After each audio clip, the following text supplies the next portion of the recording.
Hello friends, Noah teachers academy पे आपका स्वागत है। 16 फरवरी 2014 को जो सीटेट का पेपर हुआ था, लेवल 1 में साइकोलॉजी के जो 30 क्वेश्चन आए थे उनको आज अपन डिस्कस करेंगे। तो चलते हैं क्वेश्चनों की तरफ। पहला क्वेश्चन देखते हैं अपन के माध्यमिक शिक्षा बोर्ड CBSE द्वारा अपनाए गए प्रगतिशील शिक्षा के प्रतिमान में बच्चों का समाजीकरण जिस प्रकार से किया जाता है उससे अपेक्षा की जा सकती है। ऑप्शन नंबर पहला देखते हैं, वे समय नष्ट करने वाली सामाजिक आदतों प्रकृति का त्याग करें तथा सीखे कि किस प्रकार अच्छी श्रेणियां पाई जा सकती है। दूसरा ऑप्शन देखते हैं अपन, वे सामूहिक कार्य में सक्रिय भागीदारी का निर्वाह करें तथा सामाजिक कौशल सीखे। तीसरा देखते हैं, वे बिना प्रश्न उठाए समाज के विनियमों का अनुपालन करने के लिए तैयार हो सकें। चौथा ऑप्शन देखते हैं, किसी भी प्रकार की सामाजिक पृष्ठभूमि होते हुए भी वे वह सब स्वीकार करें जो उन्हें विद्यालय द्वारा प्रदान किया जाता है। तो इसका जो राइट आंसर होगा वो होगा ऑप्शन नंबर 2, वे सामूहिक कार्य में सक्रिय भागीदारी का निर्वाह करें तथा सामाजिक कौशल सीखे। नेक्स्ट क्वेश्चन की तरफ चलते हैं। क्वेश्चन नंबर 2, निम्नलिखित में से कौन सा वाइगोत्स्की के सामाजिक सांस्कृतिक सिद्धांत पर आधारित है। पहला ऑप्शन सक्रिय अनुकूलन, दूसरा पारस्परिक शिक्षण, तीसरा है संस्कृति निरपेक्ष संज्ञानात्मक विकास और चौथा है अंतर्दृष्टि पूर्ण अधिगम। इसका जो सही आंसर होगा वो होगा ऑप्शन नंबर 2, पारस्परिक शिक्षण। नेक्स्ट क्वेश्चन की तरफ चलते हैं।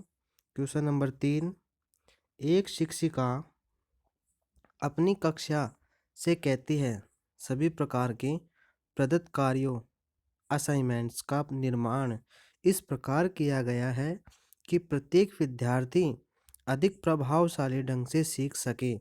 अतः सभी विद्यार्थी बिना किसी अन्य की सहायता से अपना कार्य पूर्ण करें। वह कोहल वर्ग के किस नैतिक विकास के चरण की ओर संकेत दे रही है। पहला ऑप्शन देखते हैं अपन, औपचारिक चरण 4, कानून और व्यवस्था। ऑप्शन नंबर 2, पर औपचारिक चरण 5, सामाजिक संविदा। ऑप्शन नंबर 3, पूर्व औपचारिक चरण 1, दंड परिवर्जन। और ऑप्शन नंबर 4 कह रहा है कि पूर्व औपचारिक चरण 2, व्यक्तिगता और विनिमय। तो इसका राइट आंसर होगा वो होगा पहला, औपचारिक चरण, कानून और व्यवस्था। नेक्स्ट क्वेश्चन, क्वेश्चन नंबर 4, 14 वर्षीय देविका अपने आप में पृथक स्वनियंत्रित व्यक्ति की भावना को विकसित करने का प्रयास कर रही है। वह विकसित कर रही है। पहला ऑप्शन देखते हैं, नियमों के प्रति घृणा, दूसरा स्वायत्तता, तीसरा किशोरावस्थात्मक अखंडपन और चौथा है परिपक्वता। तो इसका राइट आंसर होगा वो होगा ऑप्शन नंबर 2, स्वायत्तता, ये वाला। अब चलते हैं नेक्स्ट क्वेश्चन की तरफ। क्वेश्चन नंबर 5, क्वेश्चन नंबर 5 है, प्रगतिशील शिक्षा के संदर्भ में निम्नलिखित में से कौन सा कथन जॉन ड्यूई के अनुसार समुचित है। पहला है, कक्षा में प्रजातंत्र का कोई स्थान नहीं होना चाहिए। दूसरा, विद्यार्थियों को स्वयं ही सामाजिक समस्याओं को सुलझाने में सक्षम होना चाहिए। तीसरा है, जिज्ञासा विद्यार्थियों के स्वभाव में अंतर्निहित नहीं है अपितु इसका कृषण संवर्धन करना चाहिए। और चौथा ऑप्शन कह रहा है, कक्षा में विद्यार्थियों का निरीक्षण करना चाहिए, न कि सुनना चाहिए। तो इसका राइट आंसर होगा, वो होगा ऑप्शन नंबर 2। विद्यार्थियों को स्वयं ही सामाजिक समस्याओं को सुलझाने में सक्षम होना चाहिए। नेक्स्ट क्वेश्चन की तरफ चलते हैं। क्वेश्चन नंबर 6, भाषा अवबोधन से संबंध विकास है। पहला चलाघात, दूसरा है पठन वैकल्य, तीसरा है वाक संबंध रोग और चौथा है भाषाघात। तो इसका राइट आंसर होगा, वो होगा चौथा, भाषाघात, ये चौथा। नेक्स्ट क्वेश्चन, क्वेश्चन नंबर 7, निम्नलिखित में से कौन सा आलोचनात्मक दृष्टिकोण बहुबुद्धि सिद्धांत थ्योरी ऑफ मल्टीपल इंटेलिजेंस से संबंध नहीं है। अपने को ये नहीं है पूछ रहा है, तो ऑप्शनों की तरफ चलते हैं अपन। पहला ऑप्शन देखते हैं इसमें कि वह शोधाधारित नहीं है। दूसरा देखते हैं, विभिन्न बुद्धियां भिन्न भिन्न विद्यार्थियों के लिए विभिन्न पद्धतियों की मांग करती हैं। तीसरा है, प्रतिभाशाली विद्यार्थी प्रायः एक क्षेत्र में ही अपनी विशिष्टता प्रदर्शित करते हैं। और चौथा ऑप्शन है, इसका कोई अनुभवनात्मक आधार नहीं है। तो इसका राइट आंसर होगा, वो होगा ऑप्शन नंबर 3, कि प्रतिभाशाली विद्यार्थी प्रायः एक क्षेत्र में ही अपनी विशिष्टता प्रदर्शित करते हैं। नेक्स्ट क्वेश्चन, क्वेश्चन नंबर 8 की तरफ चलते हैं। बहुबुद्धि सिद्धांत को वैध नहीं माना जा सकता क्योंकि पहला है, विशिष्ट परीक्षणों के अभाव में भिन्न बुद्धियों डिफरेंट इंटेलिजेंस का मापन संभव नहीं है। दूसरा ऑप्शन, यह सभी 7 बुद्धियों को समान महत्व नहीं देता है। तीसरा ऑप्शन, यह केवल अब्राहम मैस्लो के जीवन भर के सुदृढ़ अनुभवात्मक अध्ययन पर आधारित है। चौथा, यह सर्वाधिक महत्वपूर्ण सामान्य बुद्धि जी के अनुकूल सुसंगत नहीं है। तो इसका राइट आंसर होगा, वो होगा ऑप्शन नंबर 1, कि विभिन्न परीक्षणों के अभाव में, विशिष्ट परीक्षणों के अभाव में भिन्न बुद्धियों का मापन संभव नहीं है। नेक्स्ट क्वेश्चन, क्वेश्चन नंबर 9 की तरफ चलते हैं। क्वेश्चन नंबर 9, कक्षा में विद्यार्थियों के वैयक्तिक विभेद, ऑप्शन नंबर 1, लाभकारी नहीं है क्योंकि अध्यापकों को वैविध्यपूर्ण कक्षा को नियंत्रित करने की आवश्यकता है। ऑप्शन नंबर 2, हानिकारक है क्योंकि इनसे विद्यार्थियों में परस्पर द्वंद्व उत्पन्न होते हैं।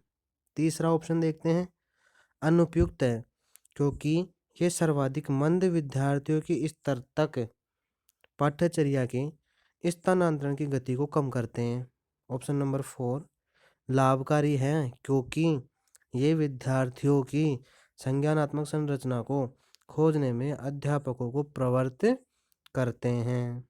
तो इसका जो राइट आंसर होगा, वो होगा ऑप्शन नंबर 4, कि लाभकारी है क्योंकि ये विद्यार्थियों की संज्ञानात्मक संरचना को खोजने में अध्यापकों को प्रवृत्त करते हैं। नेक्स्ट क्वेश्चन, क्वेश्चन नंबर 10 की तरफ देखते हैं अपन। विद्यालय आधारित आकलन प्रारंभ किया गया था ताकि, पहला ऑप्शन है, राष्ट्र में विद्यालयी शिक्षा संगठनों बोर्ड्स की शक्ति का विकेंद्रीकरण किया जा सके। दूसरा ऑप्शन है इसमें, सभी विद्यार्थियों के संपूर्ण विकास को नियमित किया जा सके। तीसरा ऑप्शन है, विद्यार्थियों की उन्नति की बेहतर व्याख्या के लिए उनकी सभी गतिविधियों के नियमित अभिलेखन हेतु अध्यापकों को अभिप्रेरित किया जा सके। और ऑप्शन नंबर 4 कह रहा है कि विद्यालय अपने क्षेत्रों में विद्यमान अन्य विभिन्न विद्यालयों की तुलना में प्रतियोगिता द्वारा अपनी विशिष्टता का प्रदर्शन करने हेतु अभिप्रेरित हो सके। तो इसका जो राइट आंसर होगा, वो होगा ऑप्शन नंबर 2। नेक्स्ट क्वेश्चन की तरफ चलते हैं। क्वेश्चन नंबर 11,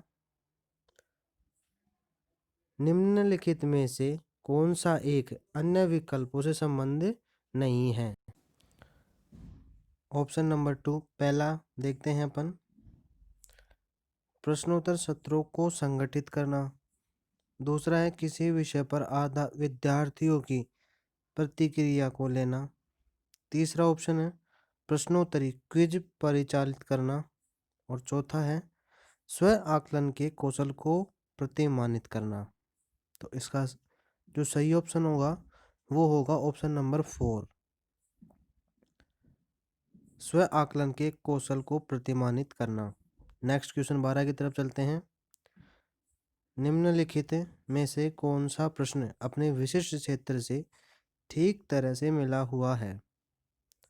पहला, क्या आप अपने विद्यार्थियों को उनकी गणित की उपलब्धि के आधार पर वर्गीकृत कर सकते हैं? और उसके सामने लिखा हुआ है मूल्यांकन। दूसरा ऑप्शन देखते हैं अपन, पिछली रात दूरदर्शन पर दिखाए गए क्रिकेट मैच में निर्णायक क्षण टर्निंग पॉइंट कौन सा था? सृजनशील। तीसरा ऑप्शन है जड़ी बूटियों के प्रयोग द्वारा चिकन पकाने हेतु कोई नई पाक विधि लिखिए। अनुप्रयोग। और चौथा ऑप्शन है निर्धारित कीजिए कि दिए गए मापकों में से कौन सा मापक आपको उत्तम परिणामों को पाने में सर्वाधिक प्रवृत्त कर सकता है। इसके सामने लिखा हुआ है विश्लेषण। तो इसका राइट आंसर होगा वो होगा ऑप्शन नंबर 4।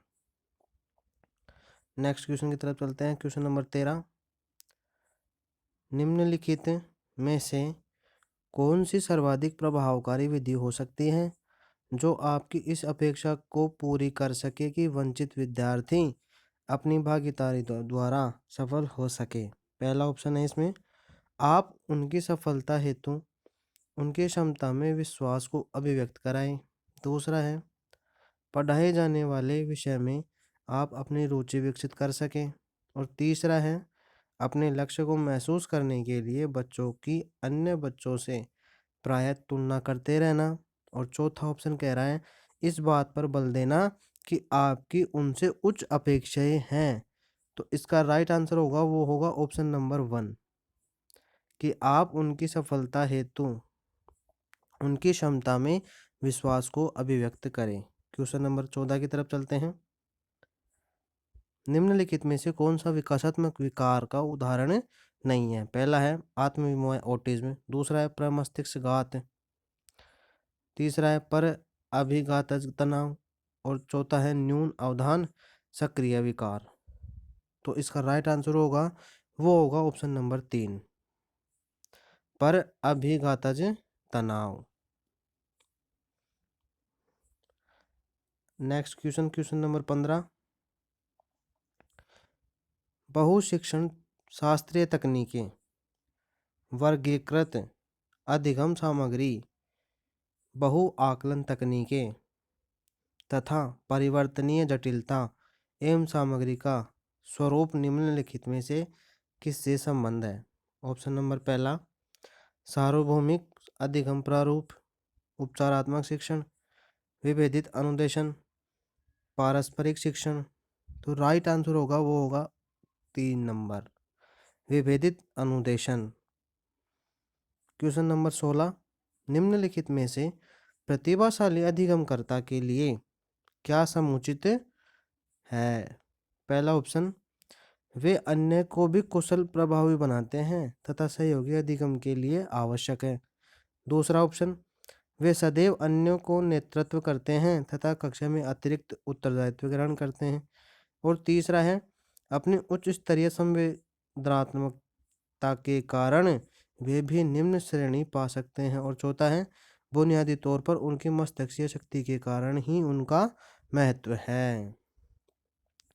क्वेश्चन नंबर 16 का जो राइट आंसर होगा वो होगा ऑप्शन नंबर 3 वाला, अपनी उच्च स्तरीय संवेदनात्मकता के कारण वे भी निम्न श्रेणी पा सकते हैं। क्वेश्चन नंबर 17,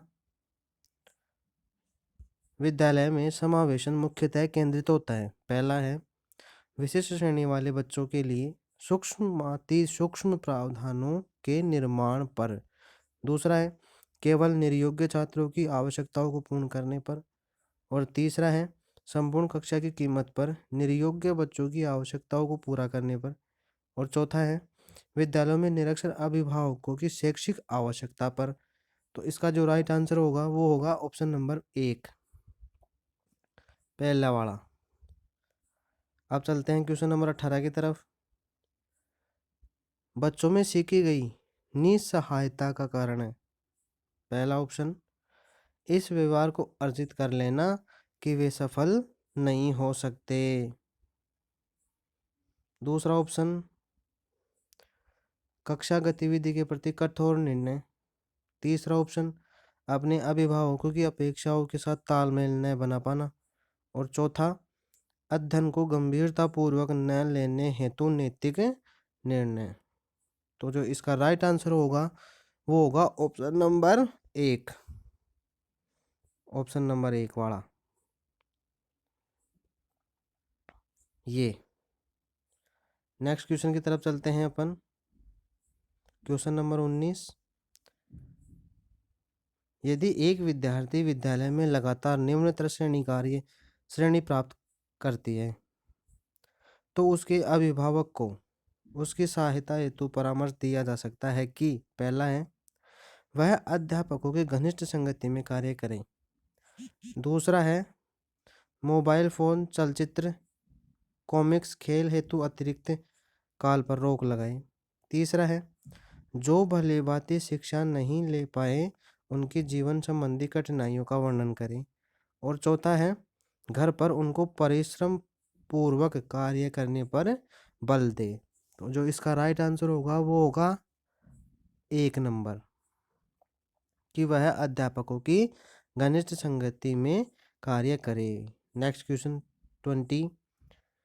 निम्नलिखित में समस्या समाधान को क्या बाधित नहीं करता। पहला है अंतर्दृष्टि, दूसरा है मानसिक प्रारूपता, तीसरा है मोर्चाबंदी और चौथा है निर्धारण। तो राइट आंसर होगा वो होगा ऑप्शन नंबर 1, अंतर्दृष्टि, इनसाइट। नेक्स्ट क्वेश्चन 21 देखते हैं। एक शिक्षिका पाठ को पूर्व पठित पाठ से जोड़ते हुए बच्चों को सारांश लिखना सिखा रही है। वह क्या कर रही है। पहला ऑप्शन देखते हैं वह बच्चों की पाठ समझने की स्वशैली विकसित करने में सहायता कर रही है। दूसरा ऑप्शन है वह बच्चों को संपूर्ण पाठ्य वस्तु को पूर्ण रूप से न पढ़ने की आवश्यकता का संदेश दे रही है। तीसरा है वह आकलन के दृष्टिकोण से पाठ्य वस्तु के महत्व को पुनर्बलित कर रही है। और चौथा ऑप्शन है इसका वह विद्यार्थियों को सामर्थ्यानुकूल स्मरण को प्रेरित कर रही है। तो जो इसका राइट आंसर होगा वो होगा option number 1। Next question, question number 22। एक बच्चा अपनी मातृभाषा सीख रहा है वह दूसरा बच्चा वही भाषा द्वितीय भाषा के रूप में सीख रहा है। दोनों निम्नलिखित में से कौन सी समान प्रकार की त्रुटि कर सकते हैं। पहला है अधिकाधिक सामान्यीकरण, दूसरा सरलीकरण, तीसरा विकासात्मक और चौथा है अत्यधिक संशुद्धता। तो जो इसका राइट आंसर होगा वो होगा ऑप्शन नंबर 3, विकासात्मक।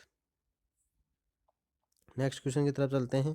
Question number 23। परीक्षा में तनाव निष्पत्ति को प्रभावित करता है वह तथ्य निम्नलिखित में से किस प्रकार के संबंध को स्पष्ट करता है। पहला है संज्ञान भावना, दूसरा है तनाव विलोपन, तीसरा है निष्पत्ति चिंता और चौथा है संज्ञान प्रतियोगिता। जो इसका राइट आंसर होगा वो होगा ऑप्शन नंबर 1, संज्ञान भावना। Next question 24। एक अध्यापक उस बच्चे के साथ परामर्श करते हैं जिसकी निष्पत्त्यात्मक प्रगति एक दुर्घटना के पश्चात अनुकूल नहीं है। निम्नलिखित में से कौन सी प्रक्रिया विद्यालय के में परामर्श के लिए सबसे बेहतर हो सकती है।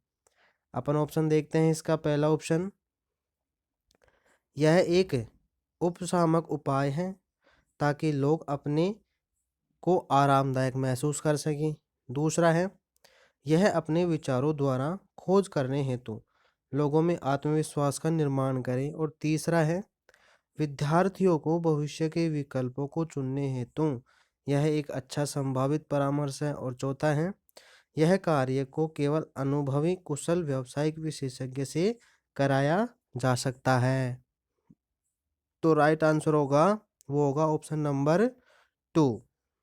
नेक्स्ट क्वेश्चन 25 की तरफ चलते हैं। एक विद्यार्थी उच्च स्तरीय सृजनशील रंगमंचीय कलाकार बनना चाहता है।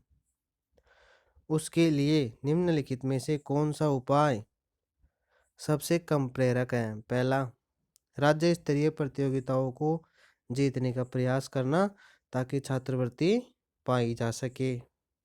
ऑप्शन नंबर 2, अपने रंगमंचीय कलाकार साथियों के साथ सहानुभूतिपूर्ण, स्नेही तथा सहयोगी संबंध विकसित करना। तीसरा है, उन रंगमंचीय कौशलों को अधिक समय देना जिनसे वह प्रफुल्लित होता है। चौथा है, संसार के श्रेष्ठ रंगमंचीय कलाकारों की निष्पत्ति से संबंध साहित्य पढ़ने के लिए तथा उससे सीखने के प्रयास के लिए कहना। तो इसका राइट आंसर होगा, वो होगा ऑप्शन नंबर 1। ये नेक्स्ट क्वेश्चन की तरफ चलते हैं। क्वेश्चन नंबर 26, इनमें से कौन सा सिद्धांतकार यह मत स्पष्ट करता है कि बच्चे अपनी वृद्धि व विकास हेतु कठोर अध्ययन करते हैं? पहला है बांड्यूरा, दूसरा है मैस्लो, तीसरा है स्किनर और चौथा है जीन पियाजे। तो इसका राइट आंसर होगा, वो होगा मैस्लो। नेक्स्ट क्वेश्चन 27, निम्नलिखित में से कौन सा तत्व कक्षा में अधिगम हेतु सहायक हो सकता है? पहला, बच्चों को अधिगम हेतु प्रेरित करने के लिए परीक्षणों की संख्या को बढ़ा देना। दूसरा, अध्यापकों द्वारा बच्चों की स्वायत्तता को बढ़ावा व सहायता देना। तीसरा है, समानता बनाए रखने के लिए किसी एक अनुदेशन पद्धति पर टिके रहना।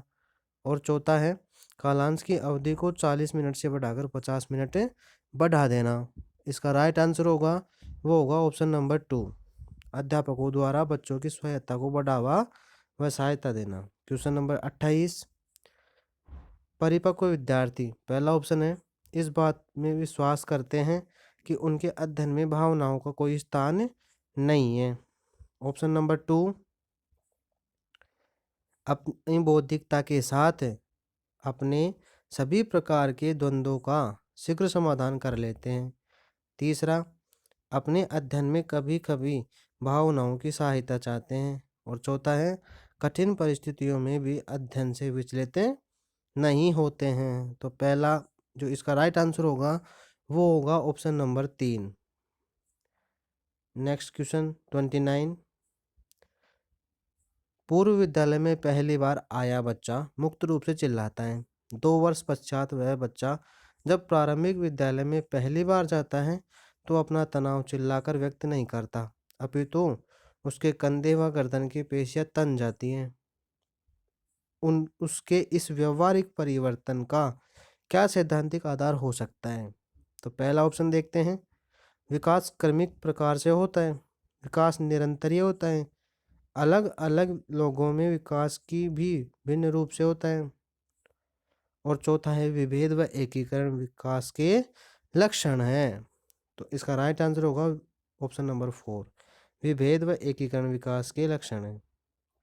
लास्ट क्वेश्चन देखते हैं, निम्नलिखित में से कौन सा कथन सत्य है? पहला है, आनुवंशिक बनावट व्यक्ति की परिवेश की गुणवत्ता के प्रति प्रत्युरात्मकता को प्रभावित करती है। दूसरा है, गोद लिए गए बच्चों का वही बुद्धि लब्धांक होता है जो गोद लिए गए सहोदर भाई बहनों का होता है। तीसरा है, अनुभव मस्तिष्क के विकास को प्रभावित नहीं करता। चौथा है, विद्यालयीकरण का बुद्धि पर कोई प्रभाव नहीं पड़ता है। तो इसका राइट आंसर होगा, वो होगा पहला, आनुवंशिक बुनावट व्यक्ति की परिवेश की गुणवत्ता के प्रति प्रत्युरात्मकता को प्रभावित करती है। अपन ने 30 क्वेश्चन डिस्कस कर लिए। अब यदि आपको ये सेशन अच्छा लगा है तो उसको लाइक करें, सब्सक्राइब करें। अपना चैनल है Noah teachers academy. Thank you.